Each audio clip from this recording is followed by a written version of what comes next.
Hi guys, it is September 16. It's raining out here and I have my umbrella, so I'm struggling to there it is right there. See, it's raining. So I'm struggling to find because everything is so up close and I'm struggling to find my topic. I have the papers here, but I'm struggling to like adjust my papers in my hands. Okay, so what am I going to talk about? Oh, you know what, guys? I want to tell you guys about being bold. Yeah, that's something that the Lord has helped me to become bold. Because to be bold, it means that we're not going to be afraid to speak up whenever it is needed. So, guys, this is going to be really short, guys, because I'm cold and it's raining and yeah, and it's very windy out here, so I'm cold.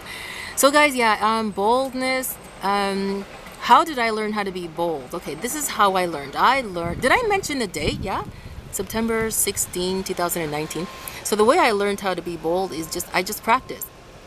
I just practiced to be bold. Like, if I was like kind of afraid to speak up to somebody, I'd say, Lord, I'm afraid to speak up to that person because they're very intimidating. But I'm just going to practice being bold. I'm going to use, speak in an authoritative voice. Authoritative? Guys, did I get it right? Oh, sorry, guys. Authoritative? Okay, I forget which term it is. Okay, just speak with authority. I said, Lord, I'm going to speak with authority. And I'm going to stand up straight. Well, I don't slouch, but you know what I mean. I'm just going to present myself as a bold person. So that's what I did. I approached whomever it was and I said to them whatever I had to say. The Lord is making me laugh. And I said it with authority in my voice and, looking at the person directly in their eyes and with an authority in the tone of my voice. Not rude, of course, but, be firm, like being firm. And that's how I developed boldness, right? I just began to practice, and that's the way to develop boldness, okay? And the thing is, you cannot develop in boldness if you are also not willing to confront things that you're afraid of. Guys, like in the past, I used to be afraid of speaking up to people who had their nature was just to bully people. Their nature was to bully people, and then I said, one day I said, let me see if I just adjust my attitude. And then the next time I started dealing with those people, I became, like the tone in my voice was strong and firm and very definite. And, I would look at the person straight in their eyes, and then suddenly you would see their composure deflate. And you would see it in their face, like their countenance would be like, what on earth happened to Nancy? She's so strong now. Like, I can't do anything about it. Like, what happened to her? She's so strong now, and the way she's speaking to me, I can't believe it. I mean, I can't talk to her in any other way. Now I'm afraid, guys. I have experienced that. I have experienced that in practicing being bold. Yes. And like, for example, one time, let me tell you, like I was working, like before I had my own business, I used to work for immigration, right? And this is like when I was 20. And the immigration office was upstairs. Like the immigration office was renting a big office space above a computer shop that belonged to. The building belonged to a computer shop owner, and immigration was renting out that space at the top.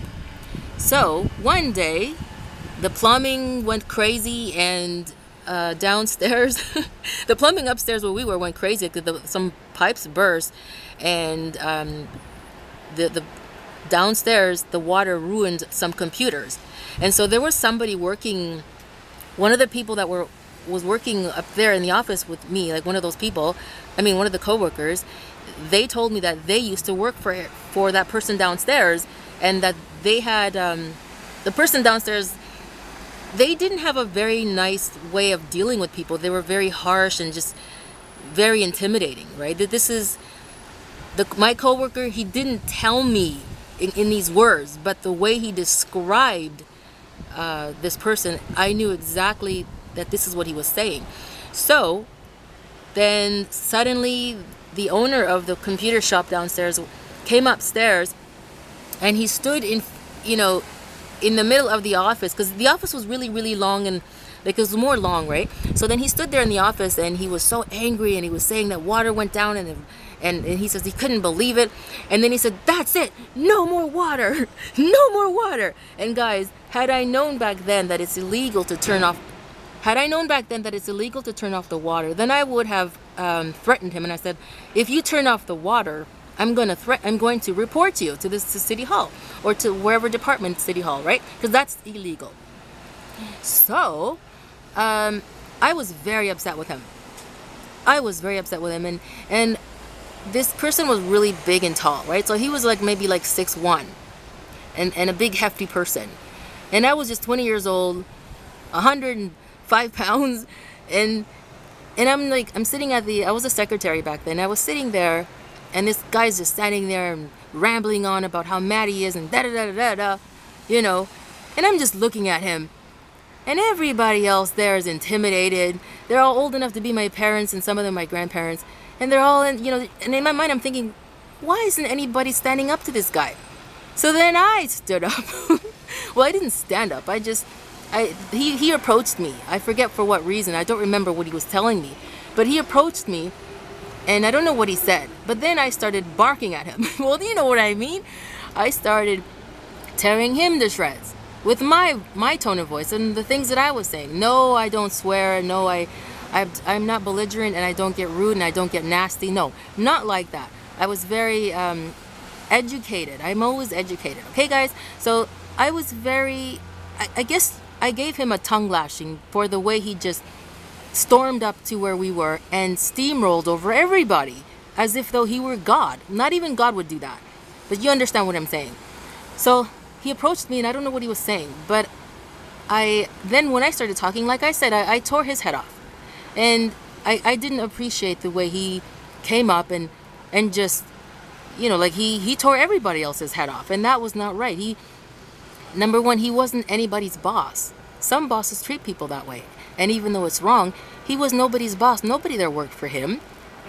Nobody worked for him. The government was paying him, to have other people, to have its employees work there. So, the government pays good money. So he had nothing to complain about. And if he was going to complain about anything, well, he should have. The thing is, he needed to go to immigration and say, look, this is what took place. And the thing is, it was his building, so maybe his building was rotting or something. It was his fault. He was mad at us because his pipes burst, and it was his building. Guys, you understand, how unreasonable and how ridiculous they behave. They get mad at something that was their fault. If the pipes burst, hello, it's your building, you weren't maintaining it. You pay for the damages. So guys, I don't know what happened, right? I don't know what happened. I'm sure he must have spoken to the main supervisor. So I don't know who ended up paying for those, for the computers. I wasn't told anything. All I know is that my coworker told me who this person was, and that the building belonged to him. And so, guys, I didn't know that the building belonged to him, but that doesn't matter. It doesn't matter who it belongs to. They don't need to be addressing whatever took place in that way, because it's not going to go well for you. It's not going to go well for you. And then, guys, guess what happened? After I finished tearing him to shreds, like the lioness that I am, suddenly,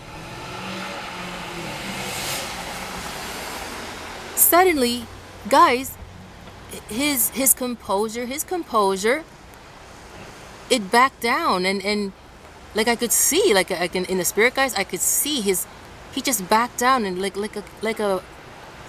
he was like scared or something, like a kitten, like a little intimidated kitten, and he started smiling, and he became really sweet and very nice. And in my brain, you know what I was saying, guys? I said, I can't believe that this guy, as big as he is afraid of that little girl. Okay? I just heard the Lord Jesus say composure. I don't understand how that relates to what I'm saying, but perhaps, oh, I see. It was my composure. It was my composure, the way I behaved. And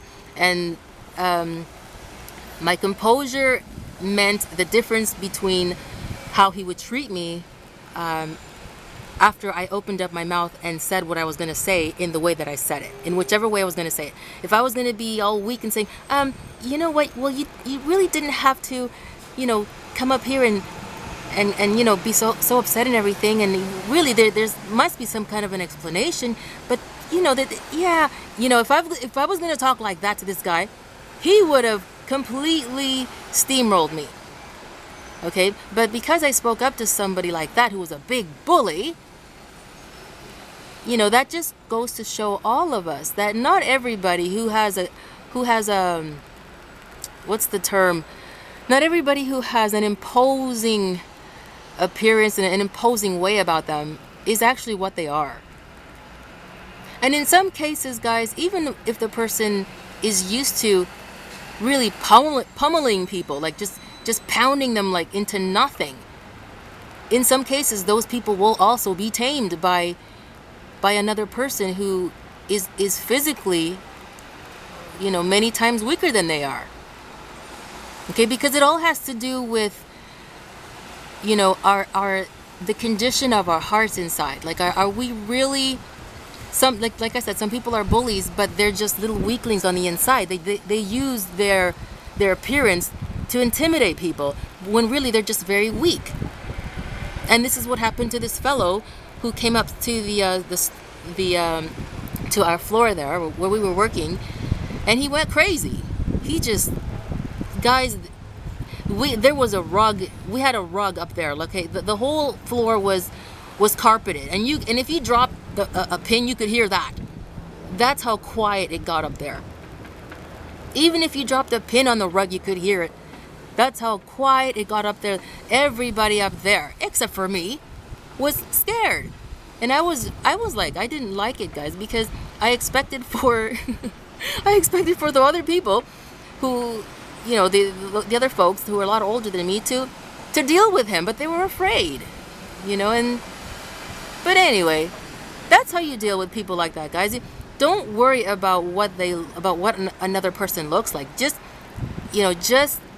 develop the practice of being bold. No matter how afraid you are of the other person or of a group of people, develop the practice, okay? Practice being bold. Develop the practice to be bold.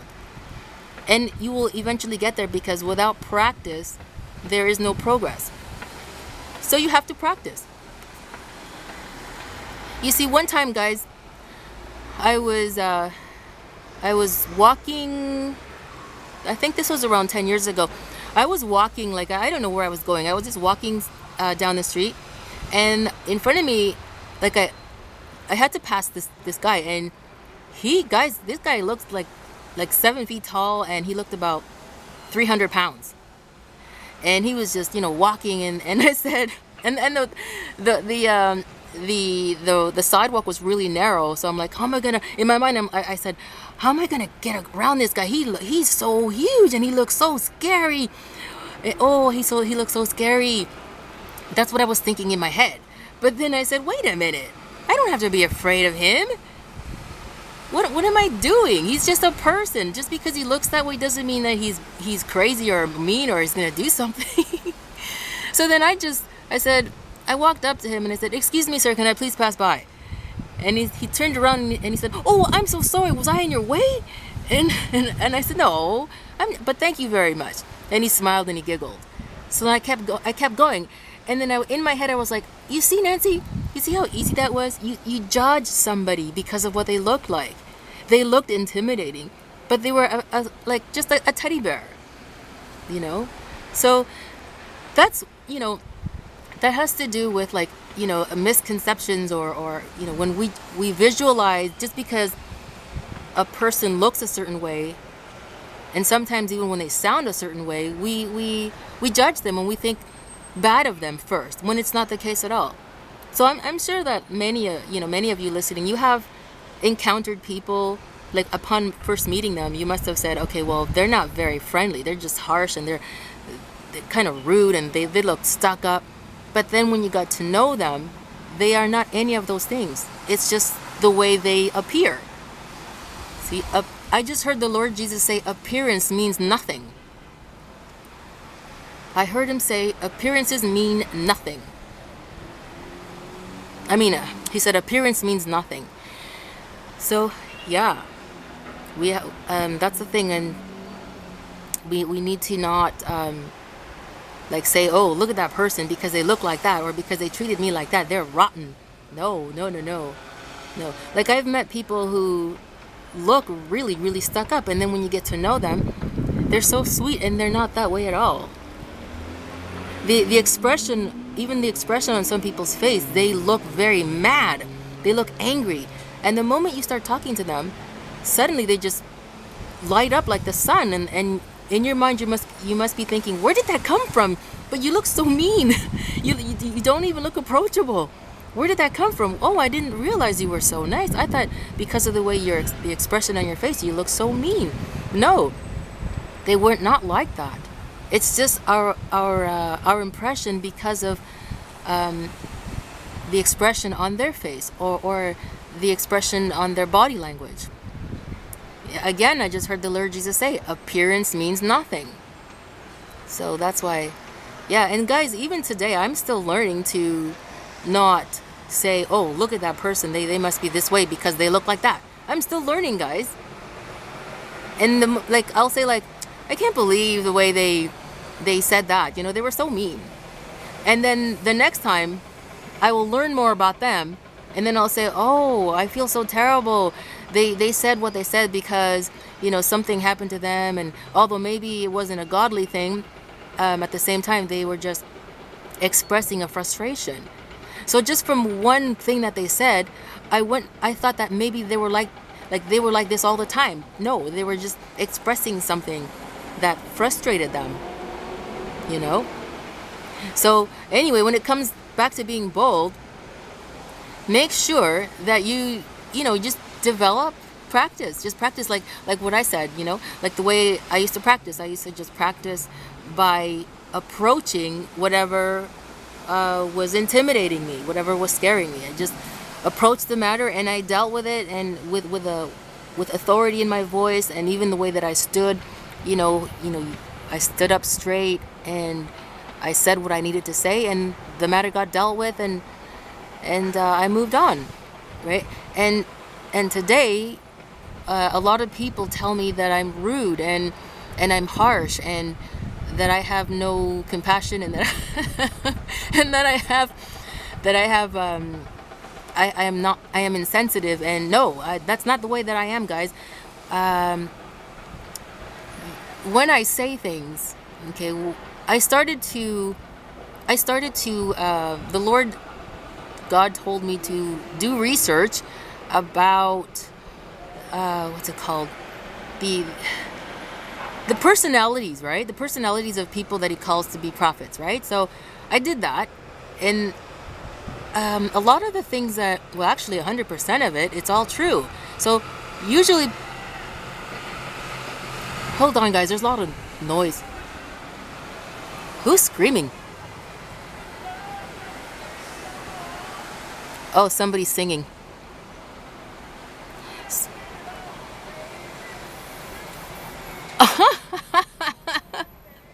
He's singing.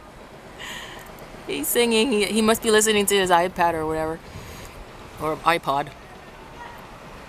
So now I forget what I was saying. Oh yeah. So then the Lord said last year He had me do research about what, the guys, because I'm learning. Like, I like to learn about what God tells me that I am, and things like that, right? So it's good to do research about whatever God tells you about who you are. You do research about that. So anyway, so I was doing some research about the personalities and the attitudes of prophets, and so they're normally they're very Sorry guys, some car with their loud noise. They they're thought to be belligerent. They're thought of as belligerent and rude and harsh, very insensitive. They're thought of as people who have no heart. They'll just say what they're going to say without any regards to how people are going to feel. Like there's a lot of like harshness is associated with prophets, and it's not because prophets are insensitive. Prophets, God gave prophets. I guess what I learned is something called, what's it called? There's just like a compulsion, guys. There's a compulsion to be the way that all these attributes that I just mentioned, right? All those attributes, there's a compulsion to be that way. It's like breathing. You can't stop breathing. I can't stop breathing. So that's the way we are, right? So when it comes to prophets, they have a compulsion to be the way they are, and it's impossible to not be that way. It's an existence that God created in prophets, right? So that's why if you hear prophets speaking very boldly and harshly, it's a necessary thing that God put in there, because God needs for his prophets to be bold, right? Because if he's gonna tell somebody, if he's gonna tell a prophet, I want you to say this, and you're gonna be afraid to say it, that's not gonna work very well for God's ministry in the area of his prophets, because prophets will tell you something no matter how much trouble they get into, no matter how harsh, how awful it sounds. It's not a concern for a prophet how it sounds. The concern of a prophet is to tell that person or group of people or a nation what God is telling them. That's the job of a prophet, okay? So whenever you hear prophets saying things that sound really harsh, those are not their words. Those are the words that are coming from God. So the prophets take they take a lot of abuses. And I just, it makes me laugh, because guys, it feels really good to develop the ability to not be offended by a lot of things that people throw at you.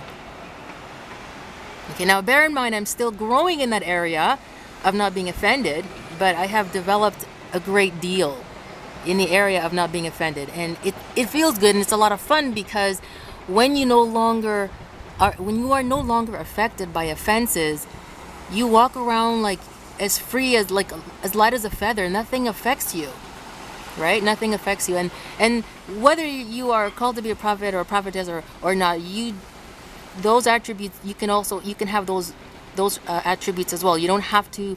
You can also develop the ability to not to be offended, right? So just ask God every day, Lord, teach me how to not be offended anymore. And you will find, guys, that when people start offending you, it makes you laugh. Now, you're not going to laugh because you're making fun or you're mocking. No, it's a laughter that comes from it's joy. It's laughter that comes from joy of no longer being harmed by offenses. That's the laughter that I'm talking about. That's why when people offend me, when people say things when people say things to offend me, no matter how harsh it is, sometimes it makes me laugh because of the joy that's rising up inside of me, because it no longer affects me. Okay, guys? So yeah, so if I sound really harsh, that's why a lot of the times, guys, I sound very harsh. I sound very harsh, and it's not because I want to be cruel. It's not because I enjoy sounding harsh. I'm only saying what I'm being led to say. Okay, so I'm saying what I'm being led to say, and I cannot be bashful. Guys, do you know that God sends people that are shy and bashful? Okay, bashful, you spell B for ball, A for apple, S for Sam, H for house, F for Frank, U for up, L for love. Bashful means to be shy, and shy people go to hell, because shy people get in the way of God's ministry. You can't be shy. If God tells you to go do something and you say no, you're in a lot of trouble, because that has to do with a person's soul. Okay, so you cannot be shy. When God tells you to do something, go do it. Just do it. Do you know how many times the Lord has had me do things, guys, before I developed the ability to be like boldness? You have no idea how many times God has placed me in positions where I had to be bold. Just suddenly, it just came upon me. He would place me. He's placed me in situations where I just suddenly had to just act bold, and that's what I did. And I was always successful in whatever assignment I had to accomplish. And those are scary assignments, but those are the kinds of assignments that he needs, that he puts us through, because he wants to get us past being shy and afraid and intimidated and bashful, because he needs us, guys. Hold on. I'm looking down at my watch, and it's about 4 minutes to 4 o'clock. I can't really, hold on. Okay, so I'm just looking at my timer. I think it's 26 minutes. So, yeah, my camera stops recording at 30 minutes. So anyway, so guys, yeah. So whenever, if I have sounded harsh in a lot of my videos, then just remember, it's not my fault. Okay, it's just the way that I've been wired. And you'll find that in a lot of people that you listen to that are prophets and prophetesses, and they say things, right? And remember, it all has to do with getting out a message, and we cannot sugarcoat it. And it sounds harsh, but sometimes harshness is the only way to deal with certain things that people are going through, that God wants to counsel them about. Because God is serious, guys. God is serious about many things that he wants to help us to overcome. That's why he has his prophets speak in the way that they do. There's nothing funny, there's nothing soft about the counsel and the warnings that he's telling us through his prophets. Okay, so guys, I think I'm finished. My computer, I always want to say my computer, my camera's at 27 minutes, and I'm gonna go. So I think that's it. Okay, guys, so if you have any questions or comments, just post them, and I will answer them the best way that I can. Don't forget to click on the bell, okay, where it says subscribe beneath the video, so that you will be notified of every time I post a video. Okay, because if you click subscribe, you will only be notified once in a while, but if you click on the bell too, you will be notified for every time I upload a video. Okay, guys, so yeah, so let me know anything about your life. I'm interested. And yeah, whatever. I don't know what I'm saying, guys, because I'm so cold and I'm gonna go now. But I do have my hoodie and I have my umbrella. See my umbrella right here, right there. Yeah, okay, guys, so God bless you. Los quiero a todo mundo. I love everybody very much. God bless you, and thank you for listening. And don't forget to give this video a like and share it, guys. Okay, love you. Bye.